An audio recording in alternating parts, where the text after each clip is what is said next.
Hello everyone, welcome to part 3 of digital circuits. आज हम सीखेंगे कंसेंसस थ्योरम। ये एक अलग से थ्योरम नहीं है, ये एक वे है कि हम कैसे एक्सप्रेशन को मिनिमाइज कर सकते हैं, पर इसकी कुछ शर्तें होती हैं।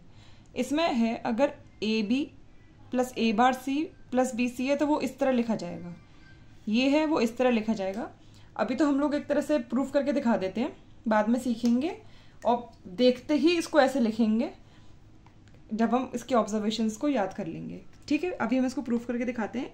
अभी तक हमने यही सीखा है कि A B plus A bar C plus B C, इसको कैसे हम लोग ये बना सकते हैं। इसमें हम 1 का मल्टीप्लाई कर दें, इसमें भी ए है, इसमें भी ए है, पर इसमें नहीं है। तो हम ए लाने के लिए पहले यहाँ पे 1 लिखेंगे और 1 को हम क्या लिखेंगे, ए plus A bar. A plus A बार 1 होता है ना, इसलिए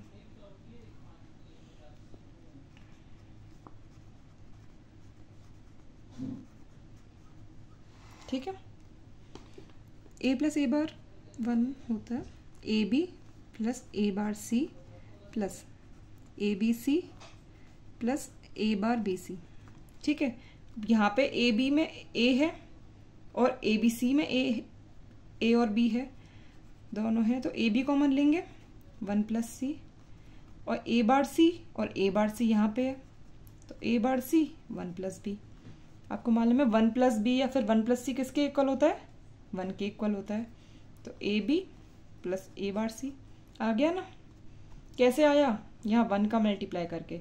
1 हमने क्यों मल्टीप्लाई किया, क्योंकि यहाँ पे इसमें ए था, इसमें भी ए था, इसमें नहीं था, तो वो ए लाने के लिए यहाँ पे 1 का मल्टीप्लाई किया और 1 को हमने ए प्लस ए बार लिखा। ये जो फॉर्मूला, ये जो फॉर्म है वो SOP है, ये जो फॉर्म है वो POS है।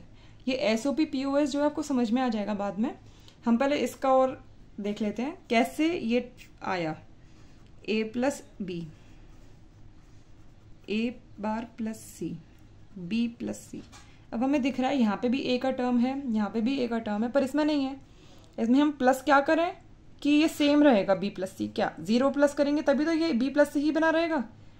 और 0 क्या होता है, 0 हम लोग ए इंटू ए बार, 0 इंटू 1 0 ही तो होता है, या 1 इंटू 0 0 ही तो होता है, इसलिए ए प्लस बी ए बार प्लस सी। अब डिस्ट्रीब्यूशन लगाएंगे, ये एक टर्म प्लस ये 2 टर्म्स हैं, तो इसका इसके संग, इसका इसके संग, इस तरह B plus C plus A, B plus C plus A बार। ठीक है, आ गया। ए प्लस बी और ए प्लस बी प्लस सी और ए बार प्लस सी, ए बार प्लस सी प्लस बी, ये है ना। अब इसमें से ए प्लस बी कॉमन ले लें, ए प्लस बी 1 प्लस सी, इसमें से क्या कॉमन ले लें, ए बार प्लस सी, क्या बचेगा 1 प्लस बी, और 1 प्लस बी या 1 प्लस सी क्या होता है, 1 होता है। ए प्लस बी ए बार प्लस सी, हो गया ना, ये प्रूफ हो गया। लेकिन हमें इतना सब करने की ज़रूरत है नहीं है, क्यों, क्योंकि हमें ये ऑब्जर्वेशंस याद रखने हैं। ऑब्जर्वेशंस क्या हैं कि 3 वेरिएबल्स आर प्रेजेंट। क्या क्या है, ए बी और सी है, 3 वेरिएबल है ना। ऊपर देखते हैं, इसमें ए बी और सी है ना, 3 वेरिएबल है। ठीक है, ये हमने देख लिया। Each variable is used twice. किस तरह, ए है ए बार है, बी है बी है, सी है सी है, 2 बार है ना। वो ए एक बार ए के फॉर्म में है, एक बार ए बार के फॉर्म में, उससे फर्क नहीं पड़ता, पर 2 बार यूज हुआ है ना। ऐसे यहाँ पे ए 2 बार यूज हुआ है, बी भी 2 बार यूज हुआ है और सी भी 2 बार यूज हुआ है, तो मतलब each variable is used twice. ठीक है, only 1 variable is complemented and uncomplemented. A इसका अनकॉम्प्लीमेंटेड फॉर्म और कॉम्प्लीमेंटेड फॉर्म, बी का नहीं है। बी तो अगर बी यहाँ पे हो तो बी यहाँ पे भी है, अगर यहाँ पे बी बार होता तो यहाँ पे भी बी बार होता। सी है तो सी है, पर ए की वेरिएबल है जो कॉम्प्लीमेंट भी हो रहा है और अनकॉम्प्लीमेंट भी है। इसमें भी ए ही कॉम्प्लीमेंट अनकॉम्प्लीमेंट है, बी और सी एज इट इज है। ठीक है, तो ए की वेरिएबल है। ठीक है, अब इसका क्या है, the term which does not contain the variable which is being complemented or uncomplemented is redundant and is minimized for the expression. ये जो है BC, इसी में तो नहीं है ए ही तो वो वेरिएबल है जो कॉम्प्लीमेंट और अनकॉम्प्लीमेंट हो रहा है, और वो ही BC वाले टर्म में नहीं है, तो इसी को हटा देंगे. ये जो है ए, यही तो कॉम्प्लीमेंट अनकॉम्प्लीमेंट हो रहा है, और ये इन दोनों में है पर इसमें नहीं है, इसी को हटा देंगे. ये जो टर्म है इसको कहते हैं रिडंडेंट टर्म. इसको हटाने से एक्सप्रेशन मिनिमाइज हो जाता है. इसी को कहते हैं कंसेंसस थ्योरम. ठीक है, समझ में आ गया होगा. इजी है, पर जैसे बहुत सारे क्वेश्चंस के बीच में अगर ये आता है ना, तो फिर हम इसको लगा नहीं पाते हैं और हम ये सॉल्व करने बैठ जाते हैं.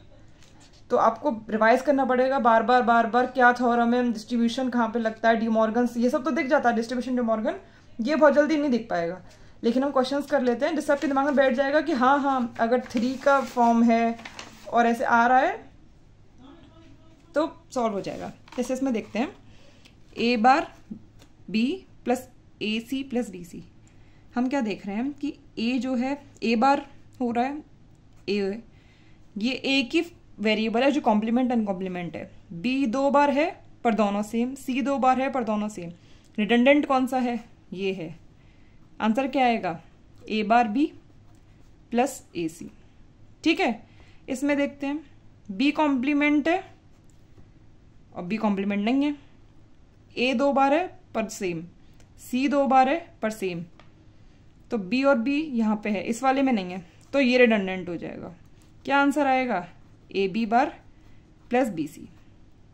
ठीक है, इसमें सी है और सी बार है, complement non complement, complement non complement.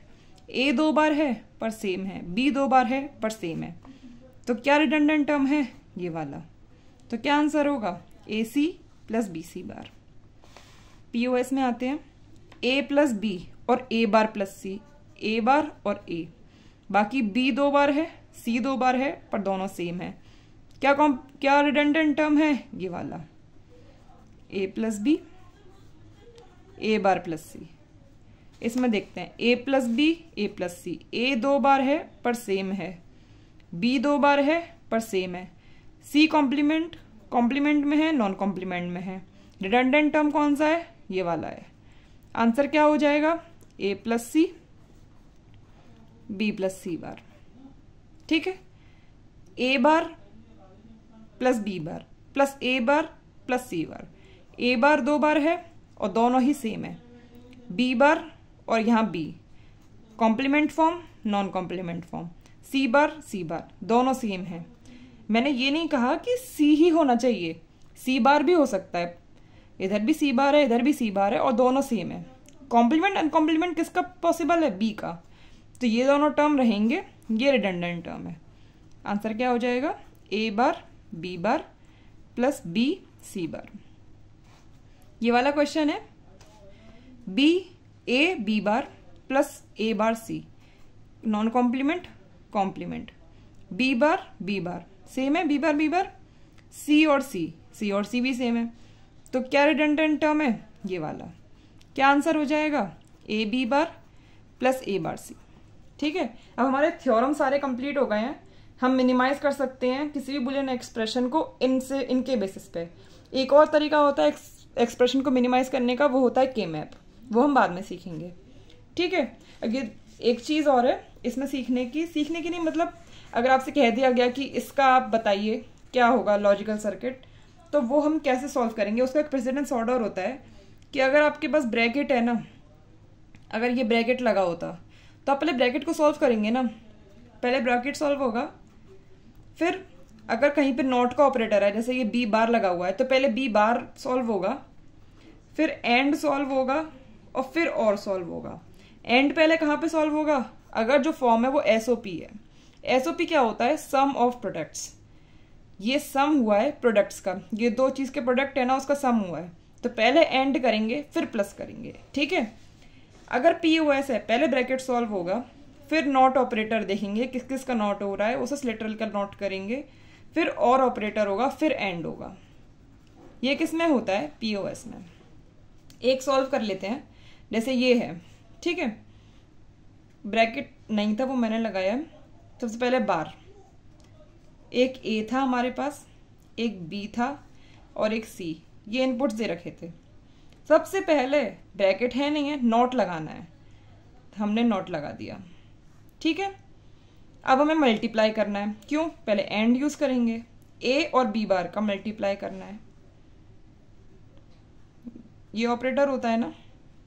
अब ये जो है ए बी बार और सी, इन दोनों का प्लस करेंगे, ये एफ, ये है इसका लॉजिकल सर्किट। समझ में आ गया? ये प्रेसिडेंस ऑर्डर क्यों काम आता है, ये बताने के लिए कि अगर एसओपी है तो एंड पहले होगा, उससे पहले सारे लिटरल्स का नॉट होगा। अगर ब्रैकेट में कोई एक्सप्रेशन है अंदर तो पहले ब्रैकेट सॉल्व होगा। ठीक है, इस वीडियो को यहीं ख़त्म करते हैं। ये शॉर्ट वीडियो है क्योंकि मैं नहीं चाहती इसके आगे जो गेट्स है वो इसी में चालू हूँ। इसके बाद हम सीखेंगे नैंड और नॉर गेट्स, बहुत अच्छे तरीके से सीखेंगे, काफ़ी उसके प्रॉपर्टीज सीखेंगे, आपको मज़ा आएगा। इस वीडियो के लिए थैंक यू।